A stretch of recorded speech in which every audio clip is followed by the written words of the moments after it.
Hello ସାଙ୍ଗମାନେ, ଆସିଗଲା ଆପଣଙ୍କ ପାଇଁ ସୁବର୍ଣ୍ଣ ସୁଯୋଗ।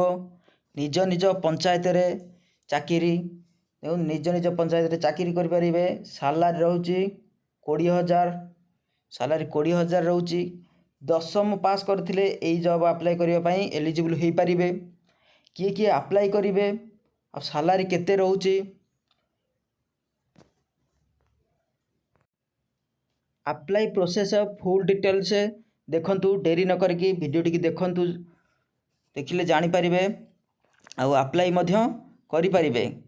ଦେଖନ୍ତୁ, ଜଲ୍ଦି ଜଲ୍ଦି ଭିଡ଼ିଓଟିକୁ ଲାଇକ୍ କରନ୍ତୁ, ଚ୍ୟାନେଲଟିକୁ ସବସ୍କ୍ରାଇବ୍ କରନ୍ତୁ, କାହିଁକି ନା ବିଭିନ୍ନ ପ୍ରକାର ଜବ୍ର ନୋଟିଫିକେସନ୍ ପାଇପାରିବେ। ଜଲ୍ଦି ଚ୍ୟାନେଲଟିକୁ ସବସ୍କ୍ରାଇବ୍ କରନ୍ତୁ, ଗୋଟିଏ ଲାଇକ୍ କରିଦିଅନ୍ତୁ। ଚାଲନ୍ତୁ ଦେଖିବା ଆପ୍ଲାଏ ପ୍ରୋସେସ୍ ଫୁଲ୍ ଡିଟେଲ୍ସରେ। ସାଙ୍ଗମାନେ, ଗୁଗଲ ବ୍ରାଉଜରକୁ ଯାଇ ଲେଖିଦିଅନ୍ତୁ odisha.gov.jobs। ଆର ଉପରେ କ୍ଲିକ୍ କଲା ପରେ ଦେଖନ୍ତୁ odisha.gov.jobs ଉପରେ କ୍ଲିକ୍ କରିଦିଅନ୍ତୁ। କ୍ଲିକ୍ କଲା ପରେ ଆସିଯିବ। ଦେଖନ୍ତୁ ଏଇ ଜବ୍ ଗୁଡ଼ିକ ରହୁଛି 10th ପାସ୍ ଏପଟେ ରହୁଛି। ଏପଟେ ଡାହାଣ ସାଇଡ଼୍ରେ ଦେଖନ୍ତୁ, ଡାହାଣ ପଟେ ରହୁଛି ଆମର ଓଡ଼ିଶା ପଞ୍ଚାୟତ ମୈତ୍ରୀ। ଦେଖନ୍ତୁ ୟାରି ଉପରେ କ୍ଲିକ୍ କରନ୍ତୁ। କ୍ଲିକ୍ କଲା ପରେ ଆପଣ ତଳୁ ତଳୁ ସ୍କ୍ରୋଲ୍ ଡାଉନ୍ କରନ୍ତୁ। ଦେଖନ୍ତୁ ଦେଖିପାରିବେ, ଦେଖନ୍ତୁ ଡିଟେଲ୍ସ ଦେଖିପାରିବେ। ଦେଖନ୍ତୁ ଏଇଠି ରହୁଛି ଆମର ଅର୍ଗାନାଇଜେସନ୍ ନେମ୍ ରହୁଛି ଭାରତୀୟ ଆଗ୍ରୋ ଇଣ୍ଡଷ୍ଟ୍ରିଜ୍ ଫାଉଣ୍ଡେସନ୍। ଦେଖନ୍ତୁ ତାର ଜବ୍ ଟାଇପ୍ଟି ରହୁଛି ଗଭର୍ଣ୍ଣମେଣ୍ଟ ଅଣ୍ଡରଟେକିଂ ରହୁଛି। ନେମ୍ ଅଫ୍ ପୋଷ୍ଟ ଦେଖନ୍ତୁ ସ୍ୱରୋଜଗାର ମୈତ୍ରୀ ରହୁଛି। ଆପ୍ଲିକେସନ୍ ମୋଡ଼୍ ରହୁଛି ଅନଲାଇନ୍ ମୋଡ଼୍ ରହିବ। Who can apply all Odisha candidate, ଓଡ଼ିଶାର ସମସ୍ତ କ୍ୟାଣ୍ଡିଡେଟ୍ ଆପ୍ଲାଏ କରିପାରିବେ। ପ୍ଲେସ୍ ଅଫ୍ ପୋଷ୍ଟିଂ ଓଡ଼ିଶା ଭିତରେ ହିଁ ରହିବ। ଦେଖନ୍ତୁ ଲାଷ୍ଟ ଆପ୍ଲାଏ ଡେଟ୍ ତ ଷ୍ଟାର୍ଟ ହୋଇସାରିଛି, କିନ୍ତୁ ଲାଷ୍ଟ ଡେଟ୍ ଦେଇନି। ଆଉ ଡେରି କରନ୍ତୁନି, ଆପ୍ଲାଏ କରିଦିଅନ୍ତୁ। ବୋଥ୍ ମେଲ୍ ଆଣ୍ଡ ଫିମେଲ୍ ରହିବ। ଦେଖନ୍ତୁ ବୋଥ୍ ମେଲ୍ ଆଣ୍ଡ ଫିମେଲ୍ ରହିବ। ତଳୁ ତଳୁ ସ୍କ୍ରୋଲ୍ ଡାଉନ୍ କରନ୍ତୁ, କ୍ଲୋଜ୍ କରିଦିଅନ୍ତୁ। ତଳୁ ତଳୁ ସ୍କ୍ରୋଲ୍ ଡାଉନ୍ କରନ୍ତୁ। ଦେଖନ୍ତୁ ଏଜୁକେସନାଲ୍ ଦେଖନ୍ତୁ ମିନିମମ୍ ଏଜ୍ ରହୁଛି। ଦେଖନ୍ତୁ ମିନିମମ୍ ଏଜ୍ ରହିବ 18 ବର୍ଷ, ମାକ୍ସିମମ୍ 38 ବର୍ଷ ରହିବ। ଦେଖନ୍ତୁ ଏଇଟା ଆମର OBC ଏଜ୍ ରିଲାକ୍ସେସନ୍ ରହୁଛି। OBC ପାଇଁ 3 ବର୍ଷ ରିଲାକ୍ସେସନ୍ ରହିଲା। SC ST PWD ଦେଖନ୍ତୁ 5 ବର୍ଷ ରହିଛି। ଏକ୍ସ ସର୍ଭିସମ୍ୟାନ୍ 5 ବର୍ଷ ରହିଛି। PWD SC ST 15 ବର୍ଷ ରିଲାକ୍ସେସନ୍ ରହିଛି। ଦେଖନ୍ତୁ ତାପରେ ତଳୁ ସ୍କ୍ରୋଲ୍ ଡାଉନ୍ କରିବେ। କଲା ପରେ ଦେଖନ୍ତୁ ସମସ୍ତଙ୍କ ପାଇଁ ଫ୍ରି ରହିଛି। ସମସ୍ତଙ୍କ ପାଇଁ ଫ୍ରି ରହିଛି। ଜେନେରାଲ୍ ପାଇଁ ଫ୍ରି ରହିଛି। EWS କ୍ୟାଣ୍ଡିଡେଟ୍ ପାଇଁ ଫ୍ରି ରହିଛି। OBC ପାଇଁ ଫ୍ରି ରହିଛି। ଦେଖନ୍ତୁ ଫିମେଲ୍ କ୍ୟାଣ୍ଡିଡେଟ୍ ଫ୍ରି ରହିଛି। SC ST କ୍ୟାଣ୍ଡିଡେଟ୍ ଫ୍ରି ରହିଛି। ସମସ୍ତଙ୍କ ପାଇଁ ଫ୍ରି ରହିଛି। ସ୍କ୍ରୋଲ୍ ଡାଉନ୍ କରିବେ। ସ୍କ୍ରୋଲ୍ ଡାଉନ୍ କଲା ପରେ ଦେଖନ୍ତୁ ଆପ୍ଲିକେସନ୍ ଅନଲାଇନ୍ ରହିଛି। ଅନଲାଇନ୍ ମୋଡ଼୍ରେ ଆପ୍ଲିକେସନ୍ ଠିକ୍ ଫିଲ୍ଅପ୍ କରିପାରିବେ। ଆପ୍ଲିକେସନ୍ ଫର୍ମାଟ୍ ଦେଖନ୍ତୁ ଅନଲାଇନ୍ ମୋଡ଼୍ରେ ରହିବ। ୟାର ଉପରେ କ୍ଲିକ୍ କରିବା। କ୍ଲିକ୍ କରନ୍ତୁ। କ୍ଲିକ୍ କଲା ପରେ ଆସନ୍ତୁ ଦେଖିବେ। ଦେଖନ୍ତୁ ୟାର ଉପରେ ଫିଲ୍ଅପ୍ କରିବେ। ଦେଖନ୍ତୁ ୟାର ଉପରେ ଫିଲ୍ଅପ୍ କରିବେ। ନେମ୍ ଫିଲ୍ଅପ୍ କରିବେ। ଲାଷ୍ଟ ନେମ୍ ଫିଲ୍ଅପ୍ କରିଦେବେ। କଣ୍ଟାକ୍ଟ ନମ୍ବର୍ସ ଫିଲ୍ଅପ୍ କରିଦେବେ। ଇମେଲ୍ ଆଇଡ଼ିଟା ରଖିଦେବେ। ତାପରେ କରେଣ୍ଟ ଲୋକେସନ୍, କେଉଁ ଲୋକେସନ୍ ରହୁଛନ୍ତି ସେଇଟା ଫିଲ୍ଅପ୍ କରିବେ। ଦେଖନ୍ତୁ ଆଉ ୟାର ଗୋଟେ PDF ଫାଇଲ୍ ଫିଲ୍ଅପ୍ କରିକି ଏଇଥିରେ ଅପଲୋଡ଼ କରିବାକୁ ପଡ଼ିବ। ଦେଖନ୍ତୁ PDF ଫାଇଲ୍ ପାଖକୁ ଯିବା। ଦେଖନ୍ତୁ PDF ଫାଇଲ୍ ଦେଖନ୍ତୁ ଆପ୍ଲିକେସନ୍ ଫର୍ମାଟ୍।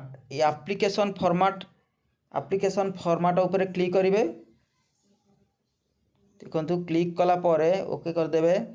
PDFଟି ଆପଣଙ୍କ ପାଖକୁ ପଳେଇ ଆସିବ। ଦେଖନ୍ତୁ PDFଟି ଆସିଗଲା। ଦେଖନ୍ତୁ PDFଟି ଆସିଗଲା। ଏଠି ଦେଖନ୍ତୁ ଓଡ଼ିଆରେ ଲେଖା ହେଇଯାଇଛି। ଏଠି ଗୋଟେ ଫଟୋ ଲଗାଇଦେବେ। କିନ୍ତୁ ଫଟୋ ଗୋଟିଏ ଏଠି ଲଗାଇଦେବେ। ତାପରେ ଜିଲ୍ଲା ପାଇଁ ଆବେଦନ, କେଉଁ ଡିଷ୍ଟ୍ରିକ୍ଟରୁ ଆବେଦନ କରୁଛନ୍ତି ତାହା ଫିଲ୍ଅପ୍ କରିବେ। ଦେଖନ୍ତୁ ପଞ୍ଚାୟତ ସମିତି ଆବେଦନ କେଉଁ ପଞ୍ଚାୟତ କେଉଁ ବ୍ଲକର लिखिदेवे ग्राम पंचायत आवेदन क्यों ग्राम पंचायत आवेदन करेंगे ताहा लिखिदेवे। तलू तलू आसवे देखूँ आपण नाटी ये फिलअप करेंगे नाटी फिलअप करदे डेट ऑफ बर्थ फिलअप करदे केउठार जन्म होइछंती जहाँ फिलअप करदे रिलीजन हिंदू ना क्रिश्चियन ना मुस्लिम सबू फिलअप करेंगे मैरिड ना अनमैरिड ये देखूँ मैरिड करछंती ना अनमैरिड अच्छी ये फिलअप करेंगे फिलअप कलापर तलू को स्क्रॉल डाउन करेंगे देखूँ ये सब ठिकाना सबू फिलअप करदे ये सब ठिकाना गुड़िक fill up house number village area सब फिलअप करदे block district pin code mobile number fill up करेंगे फिलअप कलापर देखूँ ये ब्लड ग्रुप फिलअप करेंगे तापर आसीगला देखूँ ब्लड ग्रुप आसी एगुड़िक भलरे पढ़े पढ़ला देखो टू व्हीलर ड्राइविंग लाइसेंस जदि बा अच्छी ताले यार भितर मेंशन करें देखो जार जदि भी टू व्हीलर अच्छी गाड़ी लाइसेंस अच्छी ताले ता फिलअप करें ना आसवे देखो एगुड़िक पूरण करदे देखो योग्यता दशम फिलअप करदे दशम क्यों बोर्ड रे तापर मार्क केते परसेंट अच्छी लिखिदेवे कौ वर्ष पास आउट होती दशम से लिखिदेवे तापर सब्जेक्ट लिखिदेवे ये स्टेट भी लिखिदेवे द्वादश 12th +2 रे कौन रखिंट ये सब फिलअप करेंगे फिलअप कला देखु तलू तलू आसवे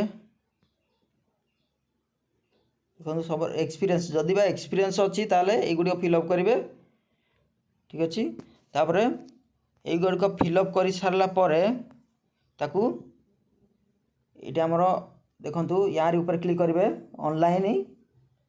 ऑनलाइन लिंक यार ऊपर क्लिक करके यहाँ को फिलअप कलापर ये बॉक्स गुड़ी को सब फिलअप कलापर देखु ये बॉक्स गुड़ी को फिलअप कलापर कटिगला सॉरी देखु ये बॉक्स गुड़ी को फिलअप कलापर ये बॉक्स गुड़िक फिलअप करदे फिलअप